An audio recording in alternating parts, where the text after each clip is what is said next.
Hello friends, मेरा नाम दिव्यांश गुप्ता है और आज हम इस वीडियो में इंट्रोडक्शन के बारे में बताने जा रहे हैं। बेसिकली इंट्रोडक्शन जो आपका एक टॉपिक है, ये आपके पर्सनैलिटी डेवलपमेंट से रिलेटेड टॉपिक है। इसलिए ये पर्सनैलिटी डेवलपमेंट से रिलेटेड टॉपिक है क्योंकि आप कहीं भी जाते हो, अगर आप अपने आप को एक्सप्रेस वहां पे नहीं कर पा रहे हो सही से, तो फिर आप फेल हो जाओगे आगे का काम करने में। और एक तो आपने इंग्लिश में स्लोगन सुना होगा, first impression is the best impression. So यहाँ पे आपका first impression in the terms of आपका इंट्रोडक्शन होता है। इंट्रोडक्शन को हम लोग हिंदी में परिचय कहते हैं।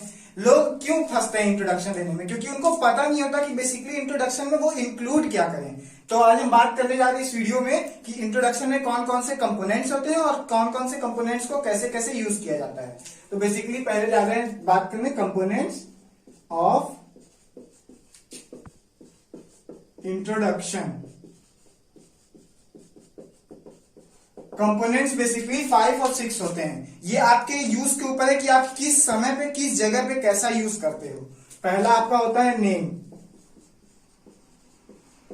ठीक। दूसरा होता है आपका एज और डीओबी। बेसिकली एज और डीओबी उतना नेसेसरी नहीं होता है, लेकिन फिर भी अगर आप अपने इंट्रोडक्शन में अच्छे तरीके से उसको बोल रहे हो तो आपका इंट्रोडक्शन इफेक्टिव बनेगा। उसके बाद आप प्रेजेंट में क्या कर रहे हो, जैसे कि अगर आप पढ़ रहे हो तो आई एम स्टडिंग, अगर आप ग्रेजुएशन कर रहे हो तो आई एम परसुइंग, और अगर आप किसी जॉब पे हो तो जिस पोस्ट पे हो वो पोस्ट, देन आपका वो जॉब। तो आपका प्रेजेंट में जो डूइंग है, doing that means what are you doing at present, ठीक। और उसके बाद आपका हो गया एड्रेस। ये हो गया आपके 4 मेन कंपोनेंट्स। अब 2 आपके होते हैं इंक्लूडेड कंपोनेंट्स जो आपकी क्रिएटिविटी को दिखाते हैं। 5वां आपका जो कंपोनेंट होता है हॉबीज। बेसिकली अगर आपके पास केवल एक स्किल है तो हर इंटरव्यूअर जो हर आप जहां भी जाओगे, जहां पे आप वो जॉब के लिए अप्लाई करने जाओगे, वो सोचता है कि जिसको मैं अपने इस पोस्ट पे रख रहा हूं उसके पास कितने क्रिएटिव स्किल्स है जो वो इस पोस्ट को अच्छे से हैंडल भी कर सके, और फ्यूचर में अगर कभी दूसरे स्किल्स का जरूरत पड़े तो उसको सही तरीके से फॉलो या उसको सही तरीके से वहां यूज कर सके। तो आपके हॉबीज यही बताते हैं कि आपके कौन से एक्सटर्नल स्किल्स हैं। उसके बाद आपका एम्बिशन। बेसिकली मेरा ऐसा मानना है, ना मेरा मानना नहीं, बेसिकली ऐसा होता ही है कि एम्बिशन का यूज अगर आप किसी जगह इंटरव्यू देने जा रहे हो तो वहां पे नहीं करना चाहिए। क्यों नहीं करना चाहिए? क्योंकि अगर आप किसी जॉब के लिए इंटरव्यू देने जा रहे हो तो आपका एम्बिशन साइड होता है। पहले आपको वहां पे जॉब मिला, आपका प्रेजेंट वो होता है, प्रायोरिटी आपकी वही होती है। तो अगर आप बोलोगे उस जगह पे जाके कि मुझे डॉक्टर बनना है, मुझे इंजीनियर बनना है, या मुझे मतलब कि दूसरे पोस्ट पे बनना है, तो फिर वो आप ऐसा इंटरव्यूअर सोचेगा कि जिस पोस्ट पे आप होने जा रहे हो उस पोस्ट के लिए आप डेडिकेटेड नहीं हो, तो उस जगह पे ये जरूरी नहीं होता है। और बाकी ये 6 कंपोनेंट अगर आप प्रॉपर एक स्टूडेंट हो तो आपके इंट्रोडक्शन में होना ही चाहिए, ठीक। अब मैं इसके बाद बात करने जा रहा हूं कि इस सब कंपोनेंट्स को किस किस वे में आपको यूज करना है। हिंदी में तो सब बोल देगा कि मेरा नाम ये है और मैं इतने साल का हूं, लेकिन बेसिकली इंट्रोडक्शन अगर इंग्लिश में होता है तो वो ज्यादा इफेक्टिव होता है। तो इसके बाद हम बात करने जा रहे हैं कि कैसे कैसे आप किस किस कंपोनेंट्स को यूज करें।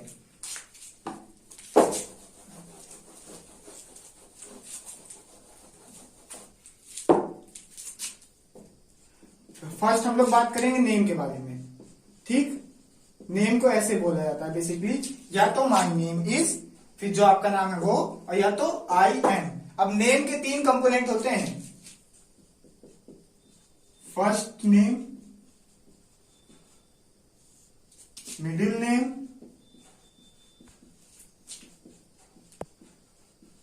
और लास्ट नेम।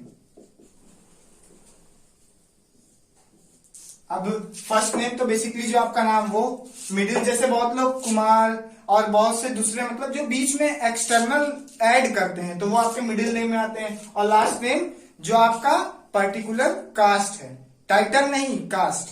और लास्ट नेम को और क्या कहते हैं? Family name.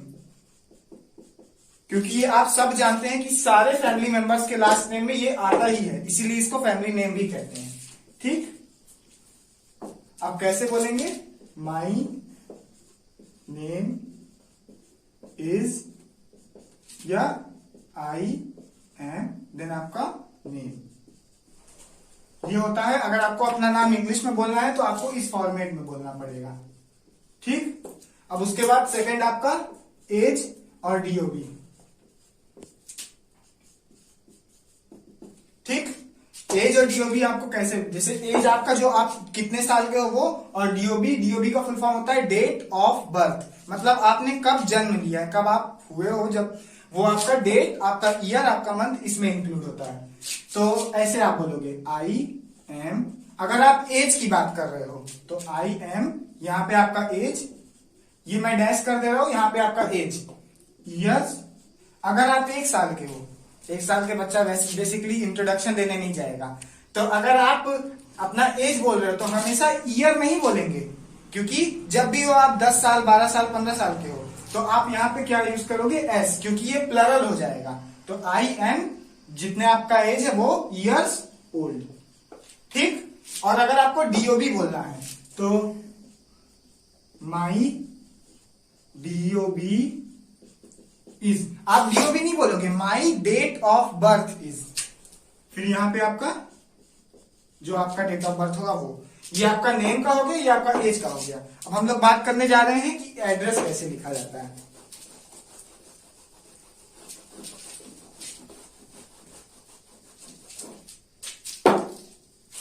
थर्ड आपका कंपोनेंट्स था एड्रेस। ठीक, एड्रेस के लिए बेसिकली जैसे आपने एक एक लाइन नेम के लिए और एज के लिए यूज किया, वैसे ही एड्रेस के लिए भी बहुत बड़ा लाइन नहीं होता है, बस बेसिकली आप कहते हैं आई लिव इन। अगर आप किसी शहर में रहते हो तो डायरेक्ट यहां पे सिटी नेम। इसमें भी कई कंडीशंस होते हैं, बेसिकली जो नॉर्मल कंडीशन होते हैं वो मैं आपको बता रहा हूं।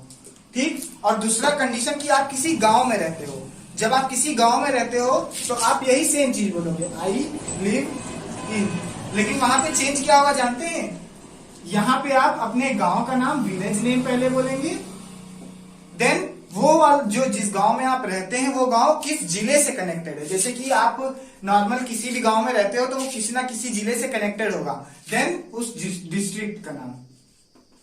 ठीक, जैसे फॉर एग्जांपल एक विलेज है आपका बीरापट्टी, और बीरापट्टी जो विलेज है वो आपका किससे कनेक्टेड है, वाराणसी से। तो आप ऐसे बोलोगे, I live in Birapatti Varanasi. ठीक, अब आपका चौथा आपका क्या है, आप प्रेजेंट में क्या कर रहे हो। इसके लिए थोड़ा सा मुझे ज्यादा स्पेस चाहिए होगा, अगर आपको इसको नोट करना है तो वीडियो को पॉज करके आप नोट कर सकते हैं।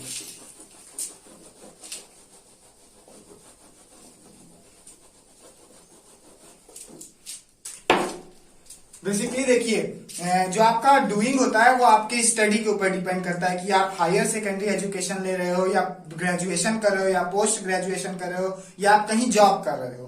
तो अगर आप जैसे आप एक स्टूडेंट हैं और आप किसी क्लास हायर सेकेंडरी या सेकेंडरी स्कूल में हो, तो कैसे बोलोगे, आई एम स्टडिंग इन, जो आपका क्लास होगा बेसिकली उस क्लास का, यहाँ पे जैसे कि क्लास 10th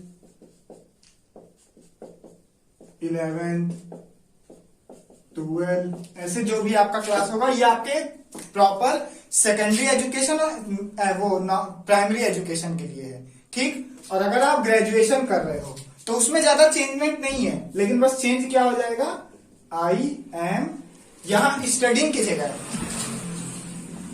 परसुइंग।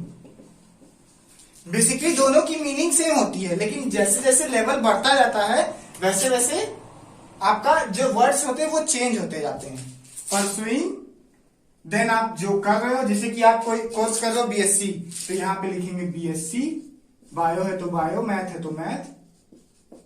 ठीक, देन फ्रॉम, और यहां पे आप क्या लिखोगे, कॉलेज का नाम, कॉलेज नेम और यूनिवर्सिटी नेम। ठीक, और तीसरा, आप अगर कहीं पे जॉब कर रहे हो तो बेसिकली स्टडिंग और परसुइंग तो आपका स्टडीज के लिए हो गया, और आपका ये तीसरा हो जाएगा, आई एम डूइंग जॉब। यहां पे बेसिकली यहां पे कुछ नहीं, जॉब लिख दीजिएगा, जॉब ऑफ, जो आपका जॉब कर रहे हैं वो जॉब नेम, और उसके बाद देन कंपनी नेम।